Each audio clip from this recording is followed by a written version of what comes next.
Zone Australe vous est présentée par Zeop, les peintures Movilac, Air Mauritius et Air Madagascar.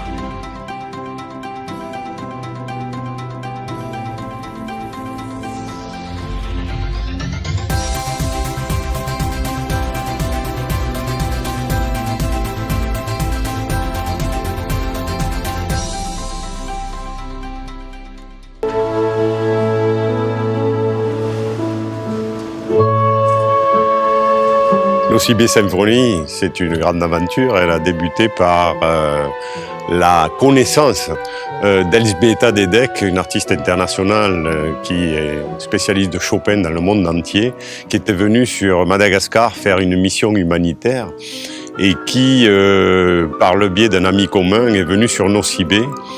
C'est là qu'on a dit pourquoi ne pas faire un concert avec elle. Elle a gentiment accepté de faire un concert ici sur Nosibé avec le seul piano qu'on pouvait trouver sur Nosibé et la soirée a été magnifique.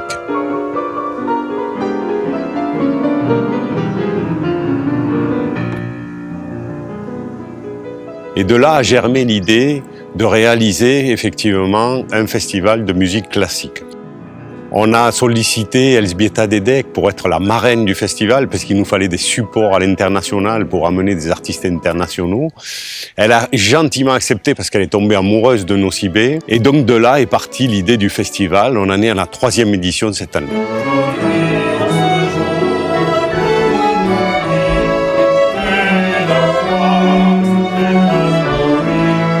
Alors effectivement, on n'est qu'à la 3e édition, c'est un festival qui grandit doucement mais sûrement. C'est un festival qui veut conquérir ses lettres de noblesse sur l'océan Indien parce que notre objectif est quand même d'en faire le festival et la référence de la musique classique sur l'océan Indien. Et on se bat un petit peu pour ça. Et je pense qu'il y a beaucoup à faire sur la musique classique dans l'océan Indien parce qu'on se rend compte qu'il y a des talents énormes et qu'ils ne demandent qu'à être mis en avant et en lumière.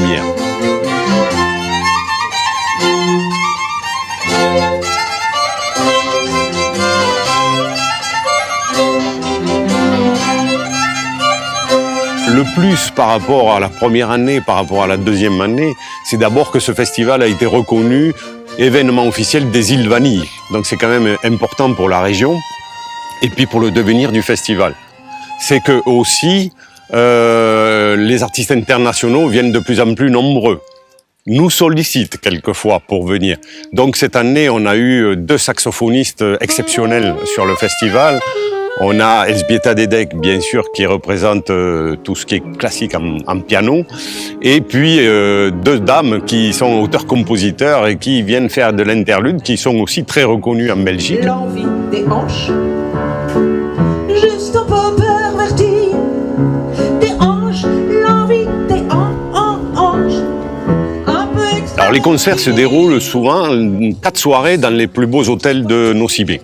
Des cadres qui s'y prêtent, etc. Donc on choisit quand même des hôtels qui sont d'abord d'accord pour accueillir le festival. Ça coûte quand même pas mal pour un hôtel. Il faut loger, nourrir des artistes pendant une semaine ou 10 jours. Il faut organiser la soirée des concerts, etc. Et beaucoup d'hôtels nous sollicitent pour y participer. C'est très positif déjà sur Nosibé.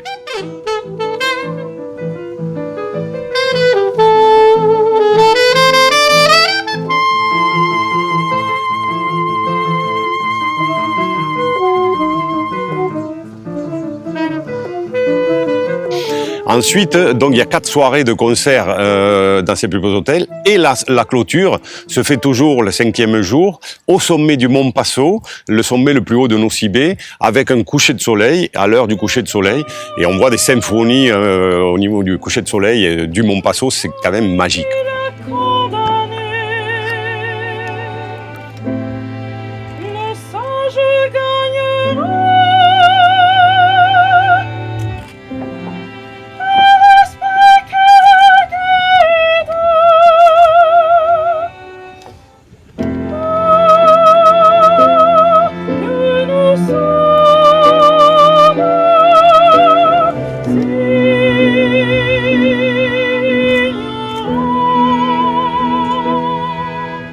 Oui, sans les sponsors, on ne pourrait rien faire du tout. Ce sont nos partenaires essentiels, parce que ce festival se fait avec très peu de moyens, malgré tout, parce que tout le monde joue le jeu au niveau du sponsoring service. Les hôtels qui hébergent les artistes, le transport qui est assuré par la société RCM de Nocibé et qui s'occupe de tout ce qui est transport de Tana, d'ici, la logistique, le matériel qu'il faut transporter de jour en jour. Ensuite, on a donc Royal Spirit qui régale un peu tout le monde au niveau des cocktails en fournissant tout ce qui est alcool, vin, etc. pour les cocktails. Et cette année, l'arrivée de Orange, un grand partenaire donc, qui s'est impliqué dans la musique classique et qui, je pense, restera avec nous pendant longtemps et amplifiera sa participation. Sans cela, on peut rien faire. D'autres nous aident accessoirement et mettent un petit pied sur le festival pour voir ce que c'est. Je pense à la BOA, la Bank of Africa, il y a la BFV aussi qui participe, il y a Haro, la société d'assurance, Champion ici, localement on a des partenaires qui nous soutiennent et sans eux on ne pourrait pas le faire parce que c'est un festival qui se fait actuellement avec en cash uniquement 5 000 €. On ne se doutait pas de ça. Quand on a commencé le festival, on pensait qu'à Madagascar, ça allait être dur de trouver des talents. On a été complètement bluffé lorsqu'on a connu le milieu de la musique classique à Tana, qui était très confidentiel d'ailleurs. Hein. Et on a vu des talents énormes. Tous ont fait les conservatoires en France, aux États-Unis, partout. Donc on s'est rendu compte qu'il y avait un creuset énorme, mais qui était méconnu. Et le festival a permis de les mettre en lumière, qu'ils soient demandés un petit peu partout, que des échanges se fassent avec des grands artistes. Et certains sont demandés maintenant en Belgique, en Pologne, peuvent partir, ont énormément progressé en 3 ans. Et c'est là qu'on a vu vraiment l'impact du festival. Et ces groupes de Tana, maintenant, sont devenus de vrais artistes, je dirais pas professionnels, parce que c'est pas leur profession, mais ils se rapprochent vraiment du professionnalisme.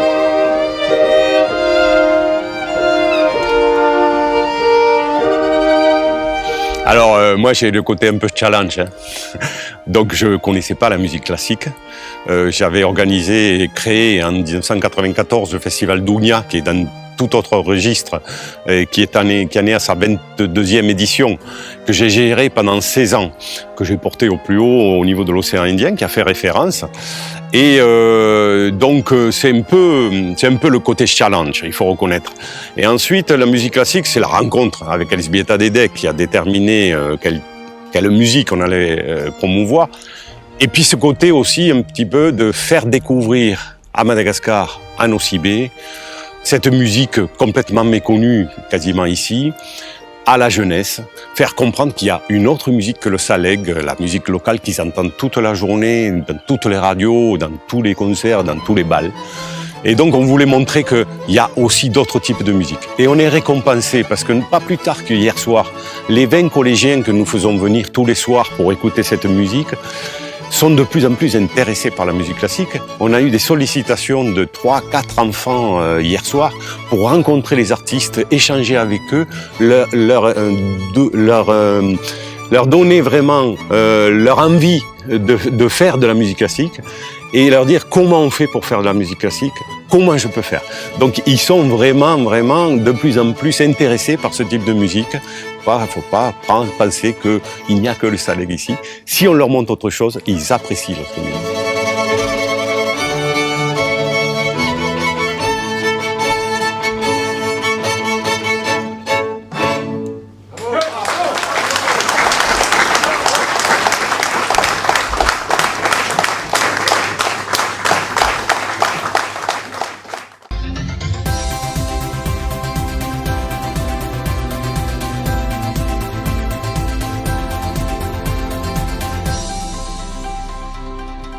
Zone Australe vous a été présentée par Zeop, les peintures Movilac, Air Mauritius et Air Madagascar.